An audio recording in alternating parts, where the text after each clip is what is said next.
Hi, we're Karina and Sarah, two best friends who've joined together to bring you conversations that explore the intertwined roles that mind, body, heart, and soul play in the story of your life. Together, we bring our passion for understanding life, here and beyond, into conversations that take a deep dive into what it is to live this human experience from the soul. We combine my decades of journalistic investigation and storytelling with Sarah's decades of investigating the human heart as a cardiac imaging specialist. Throw in a rare life-threatening disease and a near-death experience and the insights and wisdom gained from these, and you get soul-to-soul conversations. We invite you to come along as we unpack life and navigate our way along the journey. We'll explore life lived from the inside out and empower you to live your authentic life, a life of true meaning and purpose, one that is aligned with your heart and soul. Welcome back, everyone. It's lovely to see you all. And we are here for another conversation. Today, it's all about surrender. Yep. We prefaced at the end of our last episode that we would be talking about this because it's such an important component of setting intention, of manifesting, which is not a word. We could also talk about why manifesting is a little bit of a word that gives me a little bit of a churn. You have friction. Yeah, I have friction. You don't have a great relationship. Yeah, I don't know why, but maybe we can unpack that. But and having said that, we do have an entire episode in mind with manifestation. So considering, so hold fire, everyone. Yeah. No, I'm the same. I used to use it quite a bit to reference calling in experiences. Yeah. And I think over the last possibly 2 years, I've developed a little bit of resistance to it as well. I'm not sure why that is, but we're going to bank that. We'll come back to that. We're going to bank it. But for now, what we really want to unpack is the idea of surrender. And again, that can be one that I guess some people in our community could find a bit confronting as well, because it means it could imply a certain handing over of one's personal power. However, it's I have found it critical for healing moments. So to call in healing of my heart, myself. I think you find it easier than I have. It's an interesting observation. Recovering control freak. Like, everything has been controlled for so many decades. And it's not just about me needing to have control of everything. It was an element of, for everything to be done in a day, I had to have everything organized and structured down to the last minute of like tasks at work, tasks at home. And for that to happen, I took control of it all because I knew it would be done. Yeah.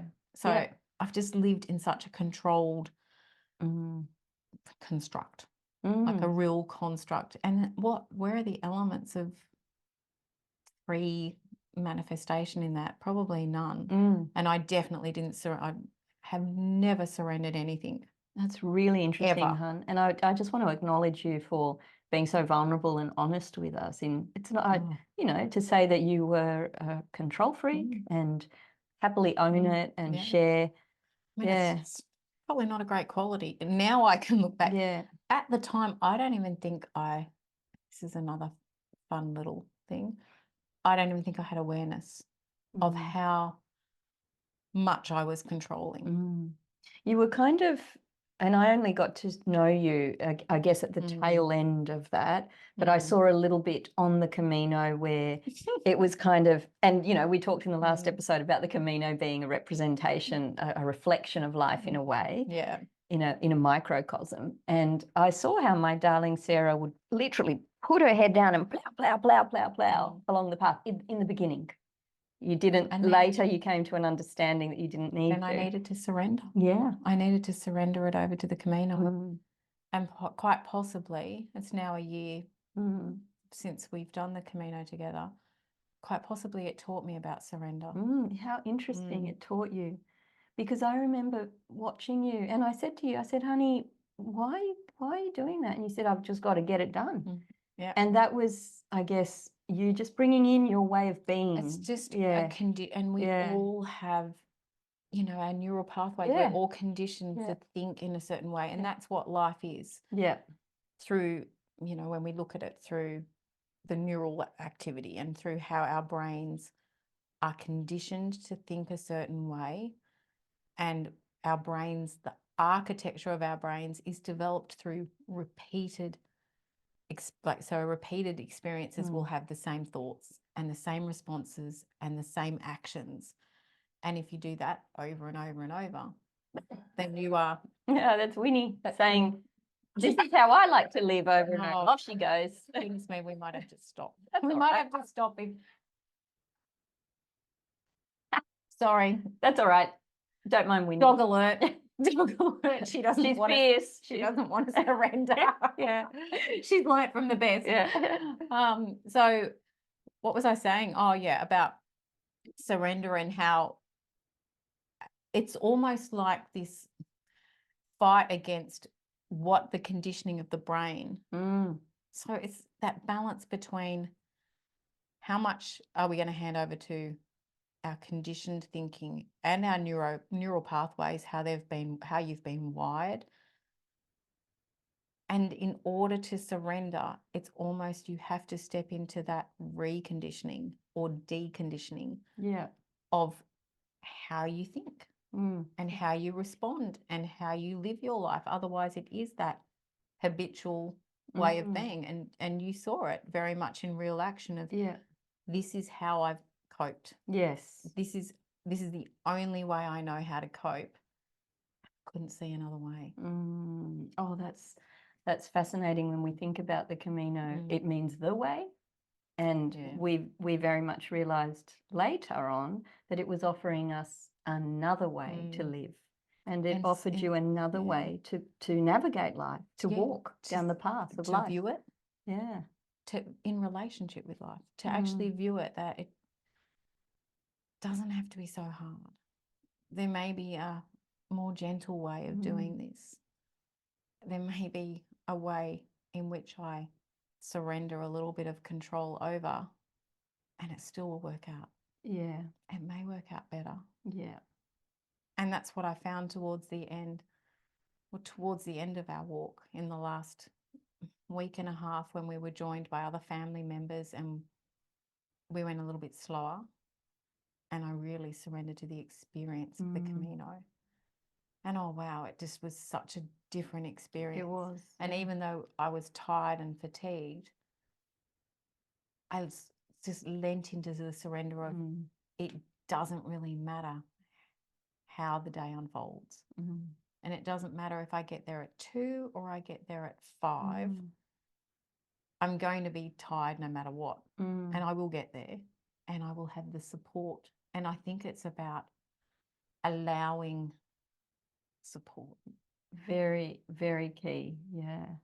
And surrendering, like over to you, surrendering that over and go, okay, if I am faltering or I can't make it, that you'll support me along. I'm glad you brought that up because it would seem to me that a key piece of surrender is welcoming others to support us and allowing that to take place.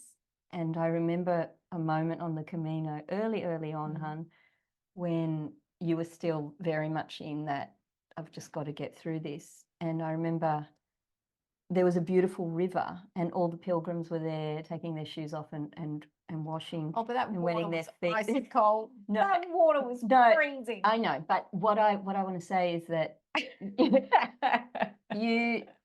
you said I can't. I said let's wet our feet, and you said I can't get my boots off, and I said let me get your boots off, and you were like, That's oh right. no, and then but you let me, and that was really nice, and I feel like that was a moment, like that was an important moment because you let me attend to you. That's what that was about. I don't know Yeah, I think it was just before. So that's right at the beginning, just at the coming into Spain. So that was the beginning of that surrendering over to, I don't have to be in control of it all and I don't have to just rely on myself. Yeah. And I think maybe I'd done that forever. And it's not that you're frightened, it's just you just don't know how to. Yeah, I understand that. But, and again, life paired us together so beautifully, because for me, a lot of my learning in life has been around trying to rediscover the agency that I have to drive my own life. Whereas I had the opposite problem in giving too much power, or I don't know if that's the right word, but too much over.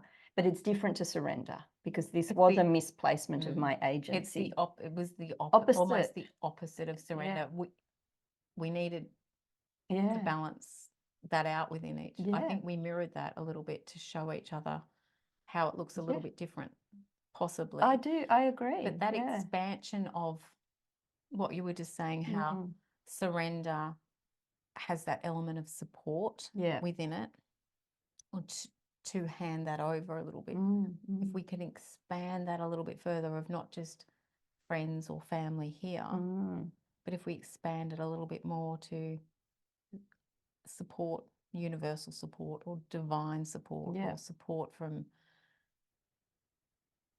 we want angels, or support from guides, or spiritual just support. And surrendering it all over. And possibly I had got to that point, and I know, but I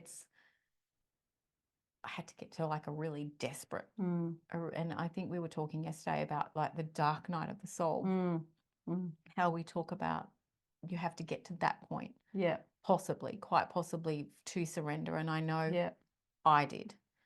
I had to get to that point where you just on the bathroom floor, and you can't get up. You're just desperate, broken, whatever in life has put you there. And for me, it probably was a combination of dealing with an illness for a decade, and marriage breaking down, and not having the career that was my identity to go back to, and everything being stripped out of my life, which was great in the end, because I discovered me. But in that moment, it was really challenging. Of course.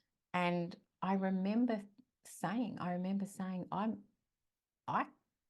lost. I don't know what to do with this. I do not know what the next step is. I don't know what to do. And I'm going to hand it over to you. And I don't even know who I was thinking I was handing it over, but I just went, you work it out. You work it out, because I can't. And that was probably the first time in my life I have surrendered anything. And that was true, deep surrender of, I'm not even going to plan. I'm not going to plan anything. I'm not going to plan tomorrow or the next day, or plan a way out of this, or I'm just going to exist for a bit.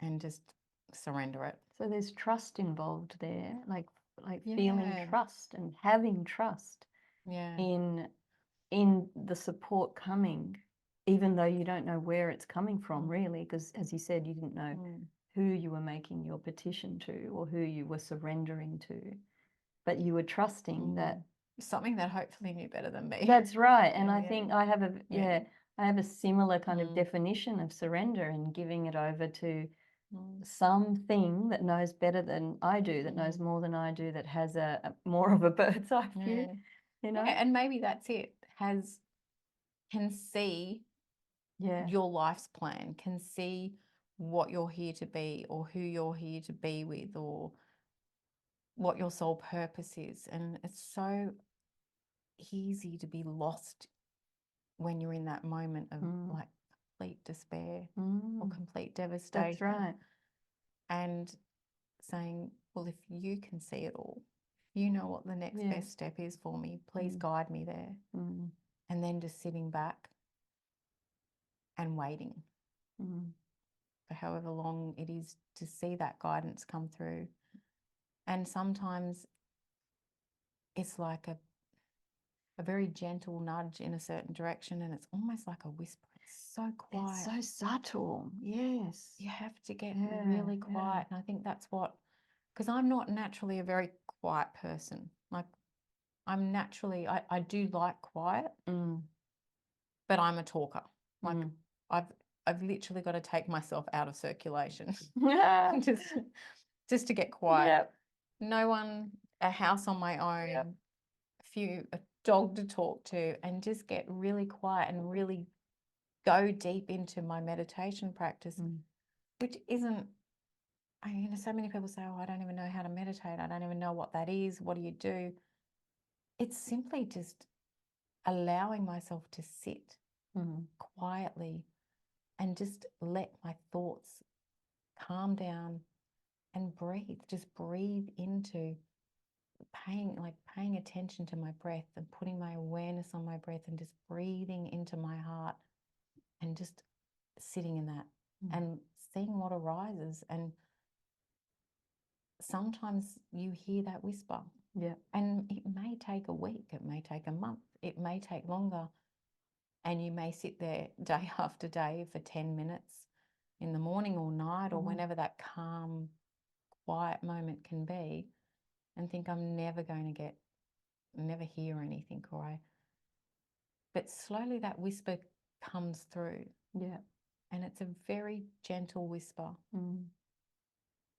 just guiding you to just the next bit. Do you have an example of a whisper that came to you and then proved to, be instrumental in an important phase of your life? I have an example, but it's probably not a whisper. And that was moving up here. Oh, yeah. And it was not on my radar. So I had moved from the country to be by the ocean, but way further south. Yeah. And was living close to you. Yeah. And I was happy. Yeah. I was renting a little home down there. You loved it. Yeah. And had a phone call that made me say, and I said, I will come and I will move up here. Yeah. And I won't go into the specifics of the situation, but I found myself saying, I'll move. I'll come. Yep. Moving up north. And I knew it wasn't me. I had faith that it was not, because I wasn't even thinking about relocating. You were settled. 3 months into a 12-month lease. Yeah. I was settled, I'd unpacked, and like the last thing I wanted to do was pack a house up, really, and move again. And it was just before our Camino too. It was like mad. Yeah. It was the week before we were due to fly out. When you told me, I was stunned. That was the last thing I expected as well. And I think so over the last couple of years, those whispers and the times that I have known what it feels like to hear that guidance, I now trust it. Yeah. And when it comes through, I go, guess that's what I'm doing. And I don't even question. Yeah. So that's pretty up there with surrender. I don't question the why or the how or is this crazy or I just go, I know it was not my mind and I know it's a higher guidance that's come through me and it's leading me to this place for a reason. And I may not know what it is for a while. It may not be for a year. It may be immediate. Yeah. But I'm just going to follow it because I know it never leads me astray. Yeah. And it's interesting also because when we got before we got to the Camino, we were in Paris and we had a situation in which I read something and it gave me an intuitive nudge. Yes. Yeah. Yeah. Yeah. Yeah. And I remember saying it to you. Yep. And I ignored it. And I went against my intuition. And a few months later, I was saying I shouldn't. You were proven to be right. Yeah. I should never ignore my intuition. And I won't do that again. Yeah. And so that's how much faith I put into those whispers from soul. And yet we can get it wrong, like you said. Like you I think that you didn't listen in that moment. but I knew I wasn't listening. Like I even admitted it straight up. I went, oh, I can feel this, and I felt it right in my tummy where I feel it. Yeah, and you've got a very visceral way of describing how you feel it too. Those nudges, like it's really that one felt like a complete kick in the guts. Yeah. And I knew it. Like it was like a kick in my tummy. It almost made me feel like I was falling backwards. Wow. It was so powerful. Yeah. and I still ignored it. Yeah. I still See, ignored it. that's what I mean, like how we are able But to do that still. Yeah. the understanding I have of that is it going against that led me to a really important soul lesson. Yes. And I needed to take that path. And I Yes. needed to have that soul lesson reaffirmed. Yeah. I had it. Mm. I obviously needed to learn it again, Yeah, which was why it was brought to me in another opportunity. Mm. So I think that's where my understanding, and I know I've had this conversation, maybe not with you, but other friends, about how can our soul nudges or guidance lead us to a place that isn't great, to a hard lesson, Yeah. into a relationship. Like Mm. you can go, oh, but I had that feeling of lemonade, or I had, that fizz or The that fizz of, excitement. yes, yes, I had yes. that expansion feeling, And then how it turned out to be, and it led me to this person, and Yeah. it wasn't. and it fell flat. Or It wasn't what I thought it would be. yeah. And I had a hard experience in that. Well, there was a soul lesson. Yeah. It was most soul lessons come as an opportunity that doesn't look great. Yeah. It may look like an illness. It may look Yeah. It may look like losing a job. It may look like a car accident. Most soul lessons aren't cherry pie. Yeah. They're usually Because that's what it takes, right? To wake us up a bit. Yeah, because those gentle nudges we tend to ignore. So Yeah. if the soul guidance comes through intuition, and if we're going to surrender to that and follow it, it will take us sometimes to places where we go, well, I'm not going to listen to my intuition again. But if you can look at it and go, and like I did with that circumstance last year, Yeah. that was a really valuable soul lesson. Yeah. I'm glad I picked it up. Yeah. I was aware, Yeah. but I'm glad I went there, Yeah. because now I know it's done. I don't ever have to do that lesson again. Yeah. Yeah. I think I was just thinking as you were talking about, from our human perception, we might think, oh, this is a terrible, painful thing to go through. Why, as you said, why would my intuition lead me to something that has resulted in pain, a painful experience? And I think we could go back to what perhaps we see in the near-death experience, which is, life is so much more expansive than we are privy to here on earth. Our perception of life is very narrow, and the force of love that is in charge, that divine love, sees everything, as you say, and can plot it out, can see where we're going and how we need to get there. And sometimes those painful experiences are necessary to get us there. And by surrendering, we, I guess, allow that to happen. I think for me, it's being able to fully surrender. And by that, I mean, I will follow what lights me up. I will follow the sparks and the love and the fizz, no matter where it leads me, because I know that's where I'm meant to go. Yeah. And I have no attachment to what that outcome will be. And that's a really hard one. Definitely. And I think it would be great to talk about once you finish this point, or maybe it's another episode, about how we get to that point of not attaching to an outcome, of releasing expectation. Because that's the key to surrender. Yeah, releasing expectation. And that's what I've learned. If I'm going to say I'm going to truly surrender this, get rid of my control freak habits in life, because you know what, that didn't actually turn out that well. I had all the lessons I needed, and I had all the opportunities required for me to get to this point. Yeah. So none of it was wrong. No, that's right. Nothing's wrong. I want wrong. to be at this point. This is amazing. I love my life. Yeah. I absolutely love it. But I'm actually not attached to this place, this house, this whatever I'm doing here. It's literally, and maybe it's easier for me because with being so sick for so long, yeah, you literally have to let it all go. Yeah. And you literally have to have no attachment to the outcome to be okay. To have an illness that takes so much from you and doesn't look like it's going to end that great. Yeah. And you know what? In the end, had an NDE, that was great. What we view as not that great, Yeah. I'm now able to look back and go, hey, that was great. Yeah. And all 10 years of being so sick, that was great. It taught me so much. Yeah.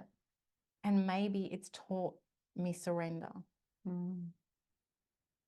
But maybe there's still a deepening to it, like everything. That's what every year I turn up and go, absolutely.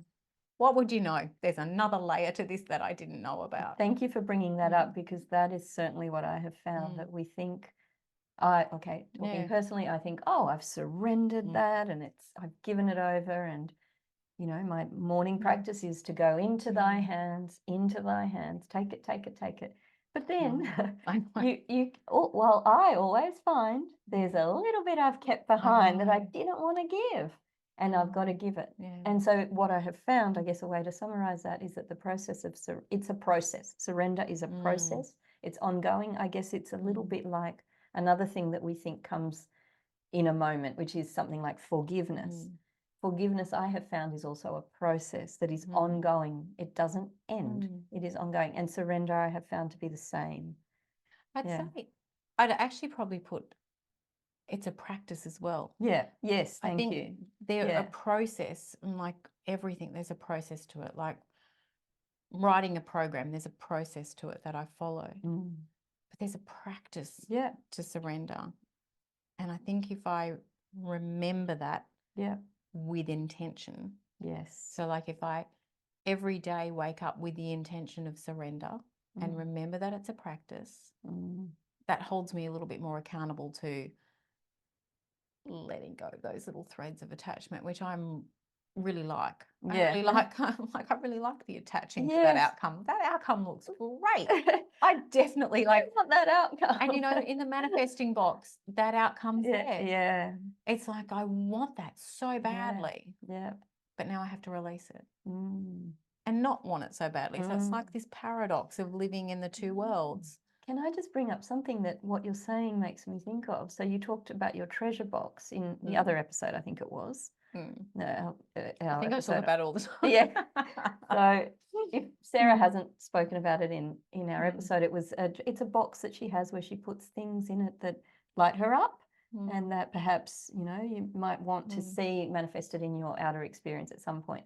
So in that treasure box, you had Camino stuff, and you had some seashells because you wanted to move up north. Right? I wanted to live where I could go to the ocean and put my feet in the ocean every day. And that intention was important because I knew it was important for my well-being. Yeah. Yeah.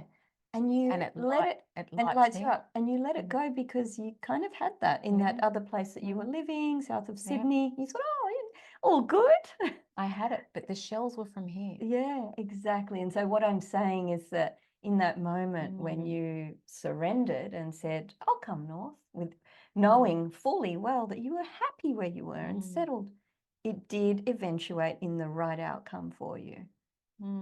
It did. On many levels, I feel a lot more peaceful here. Like I'm at a lot more peace here. Yeah. I'm definitely warmer, and I love being warm. Yeah. And it's given, although we lived near each other in Sydney and we could get together more readily and easily, it's given us the opportunity that we can come together for a chunk of time. Yeah, that's right. And really be in it. It's really beautiful. Whereas we were snatching time before. We were snatching time, And it felt like rushed in between job and everything else. Whereas now we actually relax into our time together, which is sort of nicer. And I know you do a lot of the flying up here. But it's lovely. It's so relaxing and just peaceful, and not, you know, we're not in a rush to go anywhere. And we don't feel obliged, even though you live close to, you know, Byron Bay, this beautiful centre. We don't feel obliged to go out. No, we are hermits. We are. We are hermits. We're so alike. And I think that surrendering to the lifestyle here, and that's another thing. It's a very different lifestyle in it's slower. It's a slower pace, and it's like I can surrender what I look like or how I dress or how I am, and just really exist in any way I want to in that day. Yeah. It really, if I want to go out in my pajamas, I can. Like I can go down the street and Yeah. I love that. it's fine. And I don't know if I have or not. Maybe I have. If not, I goals, might hashtag tomorrow. goals. I Yeah, might yeah. tomorrow. Yeah. I just feel it actually has taught me.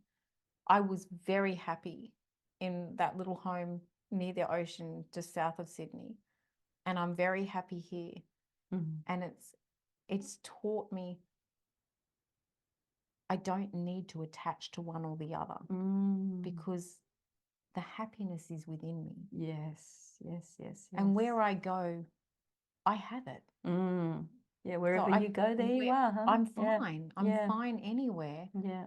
And I can just surrender to, okay, well, I guess I go here. I'm fine.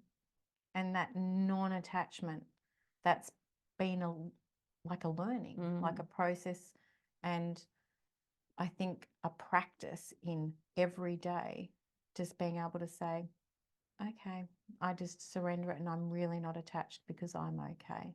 And that's a long way from where I was on that bathroom floor, not okay. Yeah, yeah. Where it all began. Yes, with the surrender process. So surrender really did lead me to this moment where I can say, I'm really okay. And you know that our experiences mirror each other so often, and I have had a similar one, and again, more than once. I remember years ago, one experience with a person that ended up being extremely upsetting. I did not know how to untangle myself from this situation, did not know where it was going. I just knew that it had to be out of my life. And I remember you know, those moments of great pain can bring us to our knees and bring us to our absolute surrender. And I remember being in the kitchen and grabbing the counter and just thinking, you take it, God, you know, you take this, the force that keeps the planets aligned can sort it out better than I can. So I did. And look what happened. A solution came about that was completely left of field. And I think that's another little pointer that it is coming from, a place that isn't perhaps our own ego. Somewhere else. Somewhere else. And it's very left of field. So the solution when it came is not one I ever would have imagined would have been the outcome. Very interesting. Yeah. And I've also, again, had those moments of, personal, other than that moment, just despair and sadness. And again, you just think, please take it and make something beautiful of it. I'm a student of A Course in Miracles, and they have there's a term in A Course in Miracles called the holy instant. And the idea is that this holy instant is the present moment. And I guess it's what Eckhart Tolle speaks about in The Power of Now as well, that there's such power in this moment. And I think Ram Dass, there's a quote of his I saw the other day that said, you can think of another word for now as eternity. So this idea that within the present moment, it stretches out into all directions. And you find that, don't you? Yeah. I think, like, even if in a deep meditation, you have no idea if it's been a minute or an hour. That's right. Just That's as right. in a near-death experience, you have no idea. Has it been a minute? Has it been 100 years? Yeah, there's no concept of time being any more than now. So that existence of now in my NDE experience, I quite like living like that. You know, I can't do time. Yeah, I do know. I've come back, and I used to live by the minute. It's amazing. Yeah, it's so different. The contrast now, right? Just cannot. I'm trying to struggle so much, and I'm always saying, please tell me when it's 10 minutes to go, or tell me, because which is kind of now, but now that you ask, which is like kind of 5 minutes ago, to be honest. Actually, sort of now. And but it's nice to live in the now. Yeah. And I just maybe that's why this area suits me so well as well, is I really just surrender into this moment. I'm just loving doing what I'm doing, and I'm in no rush to get anywhere. Yeah, I love that. And it's so not who I was. Yes. But kudos to you for heeding the nudges. First of all, doing the meditation and preparing, priming yourself to be able to hear them, then hearing them, acting on them, and in the moments when you know you're receiving one but you don't act on it, forgiving yourself and just picking yourself up and doing it again. Like, kudos for all that. But just to finish that thread about A Course in Miracles and the holy instant, yes, apparently if we surrender everything in that present moment, anything's possible. Yeah. Healing on all levels, because there is no time. Yeah. So the healing won't just be for me now in this moment. It will stretch out into my ancestors and into future people that come from the tree of life. Generations. Future generations. Yeah. And and it's actually interesting. I love that. To even spin it out a little bit more, but when we talk about generational, like DNA from you, like the human DNA, but then delve into the soul DNA, the soul family, and so not just soul DNA ancestry and future generations of your soul family, not just on the human level. That's something else that's really interesting. Like, that's beautiful. The healing stretches to them as well. It's your soul family. Yeah, I love that so much. It's powerful. So the now is everything, is all of it. It's infinite. And so I think that helps also with not attaching so deeply. Yes, yes. That's helped me. I think that's what's helped me so much, is coming back from my NDN, having that perception of now, everything is now. So I can just let go. Yeah. I can just let go of what's going to happen in the future, what happened in the past. Yes. It doesn't matter. I'm not attached to any of it. All I need to do is be here. Yeah. Right now. That's all I need to do. That's all I'm being asked to do, is just be here in the now, be true to who I am, and honor that, and just light the world up with that. That's all I need to do, and just surrender to that. And the rest, as you said, has all these possibilities of surrender, and just let that flow. That's absolutely beautiful, darling. Thank you for that. And let that flow, and now we have to go. Let that flow, and now we have to go. So thank you so much for joining us today and hearing about our thoughts on surrender. Yeah. We would love to hear your feedback. Feel free to share in the comments what this has invited you to think about today, and let us know if there are burning questions that you have about this topic or suggestions for others. We're always happy to hear, and feel free to reach out to us on our social media as well. Surrender tips. Surrender Put them down. Yeah. Put them down. What's helped you? What's helped you in terms of surrender? What's your practice? We'd love to know. The practice and process of surrender. If we can all share and help each other, I think that's great, because goodness knows we need it. We all need another. We all need another layer. It's like keep pulling the layers back. Yeah. Okay. Thanks, everyone. See you next time. Bye. Bye.